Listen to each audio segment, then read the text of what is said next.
So, how many people here have made an excuse for something they didn't want to do? I know I'm really good at it, okay? Sometimes we make excuses just because we don't want to do something. Sometimes we make excuses because we don't want to go where somebody is going or do what somebody is doing. This morning in the Exodus reading, we heard Moses giving an excuse to God. Who am I? I'm not good enough to do your work. I know there's many times where I've felt the same way. Someone said, I need you to do something, and I'm like, I can't do that. There's no way.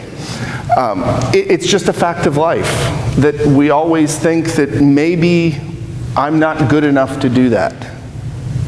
Now, Moses is the classic excuse giver.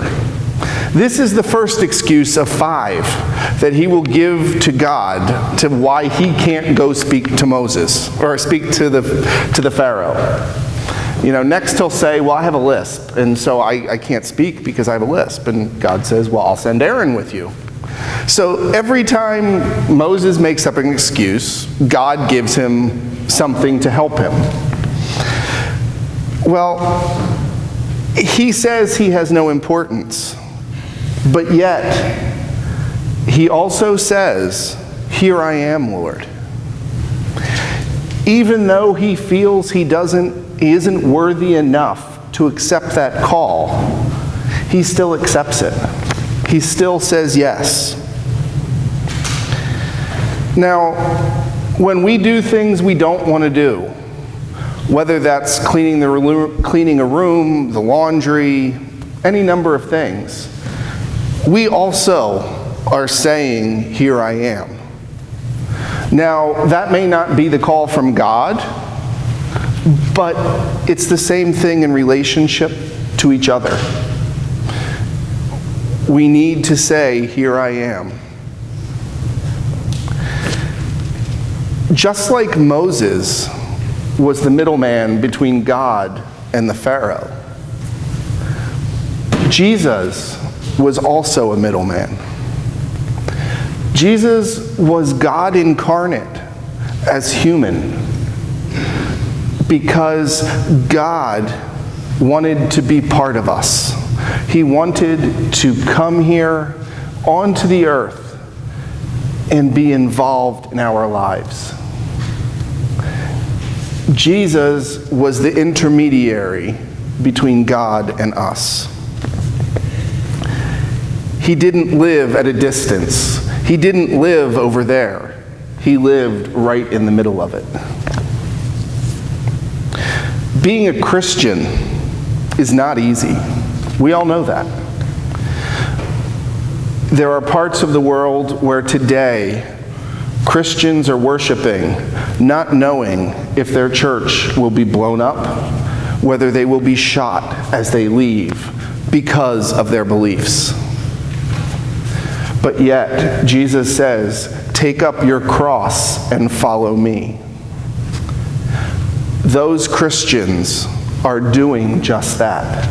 They are living with their belief, knowing that this is the path to follow, hoping that today is not the day that somebody will do something in their church. Now, Jesus saying, take up your cross and follow me. When I was a little kid, I always thought that meant that I had to walk around with a cross on my back and carrying it around, because that's what, in the stages of the cross, in Easter, that's what people do. And I thought, oh, well, that's going to get really heavy. Luckily, that's not what it means. What it means is that we need to remember and always have the cross and the weight of that cross on our backs. Now, that also doesn't mean selling everything. It doesn't mean not being human. It means understanding that God and Christ are present and active in this world and in our lives. that being a Christian is a call to act differently and be different. Now, back in the historical church, that would have meant martyrdom. That would have meant going out and standing on your beliefs and potentially dying for your beliefs, either on a cross, being burned at the stake, stoned, any number of great biblical ways of dying. Now, I want to make sure everybody understands, I am not asking you to go out and get martyred this afternoon. Okay? That's not what I'm asking you to do. But I want you to die, and die to your faith. To live your faith out, and to live into the Christian life. Okay? Now, what does that mean? St. Paul writes that we do not have to let evil conquer us. We do not need to take revenge. We do not need to allow our future to be determined by someone else's actions. That's difficult. That's really difficult. Because it takes a community to help us live that way. Whether you're in the grocery store, we, not you, we are in the grocery store, and we're in a rush, and we get into the express lane and there's somebody in front of you that has 27 items instead of the 15. Or somebody that cuts you off in traffic. It's really difficult to say it's okay, because they're just as important as I am. Last Sunday on the way to church, I was running late. I'm not a morning person, and 6:30 is a little hard for me to be here on time. But I was coming up Somebodytown Pike, and in North Wales, the light turned green, and the car in front of me didn't move. And I'm like, really? I'm like, there's no cars on the road, and I get the person that is like, whatever. Well, finally, they started driving. And as soon as they pulled through the intersection, they pulled to the side of the road. And I realized the reason they had pulled to the side of the road is there was a woman laying in the middle of the street. A car had turned left and hit her and drove off. Now, I felt about this big because I'm sitting here going, come on, I'm in a rush. Now, granted, I pulled over as well to see if I could offer assistance because I didn't even see the vehicle that hit her. But it was a moment of, oh boy, I am not living my Christian life. Because I was more worried about getting to work on time than I was what else is going on in the world. That's really easy to fall prey to. It's really easy for us to forget that we're part of that community. Luckily for us, history is filled with people who don't forget that.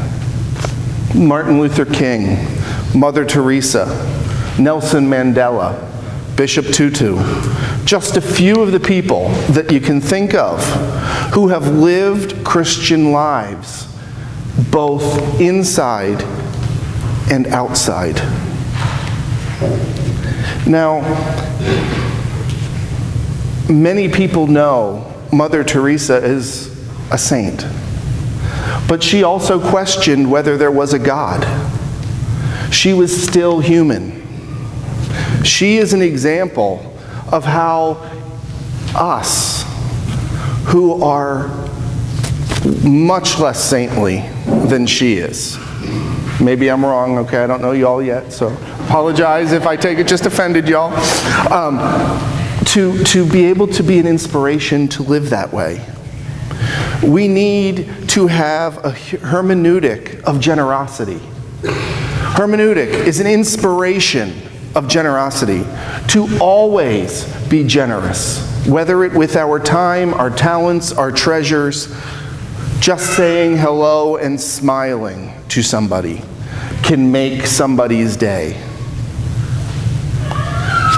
A really, really interesting example is a few years ago out in Lancaster County.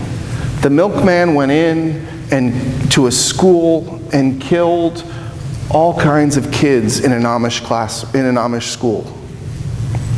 It was horrifying to watch. It was devastating to think as a parent if my child could have been there. But what happened next is the miracle. Those Amish families forgave the shooter and forgave the family.